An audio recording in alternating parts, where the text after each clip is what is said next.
Is-sezzjoni tal-Melitensia żdiedet bi ktieb interessanti ieħor. Din id-darba bi ktieb li jinkludi fih 25 proġett tal-restawru konservazzjoni li saru fi 13 il-parroċċa madwar Malta u Għawdex.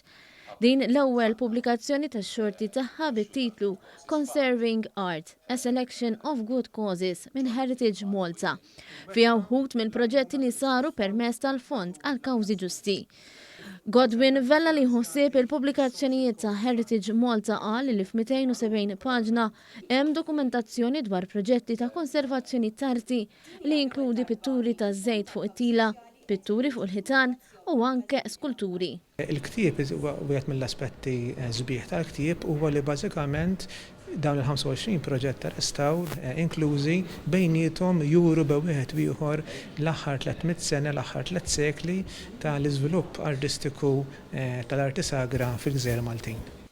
Intant, is-Segretarju Permanenti Ewlieni Marju Kutajjar tenna kif dan huwa proġett ta' kontabilità huwa ta' wkoll kopja ta' dokument tal-kontijiet awditjati lill-Ministru għall-Finanzi Klejt Kerwana sabiex dan id-dokument li fih hemm l-infiq u dħul tal-Fond jitpoġġa fuq il-mejda tal-Parlament. Fl-aħħar snin dan il-Kumitat li jamministra fondi pubbliċi għamel bosta proġetti, anke dawk soċjali, fil-waqt li rnexxielu jdawwa l-sitwazzjoni ta' deficit li wired fl-2013. Kumitat li tħanna bdejna naħdmu mhux biss biex nonoraw dawk il-commitments kollha, imma nġibu l-fond fuq saqajh u anke nagħtu proġetti aħna. U fil-fatt is-7.5 miljuni li qassamna ovvjament qasmu minkejja dak id-deficit ta' 3 miljuni li kellna. Intant, is-sena d-dieħla huwa mistenni li joħroġ it-tieni volum ta' dan il-ktieb. Din id-darba ser ikun iffukat fuq il-polifonija, jiġifieri fuq il-mużika.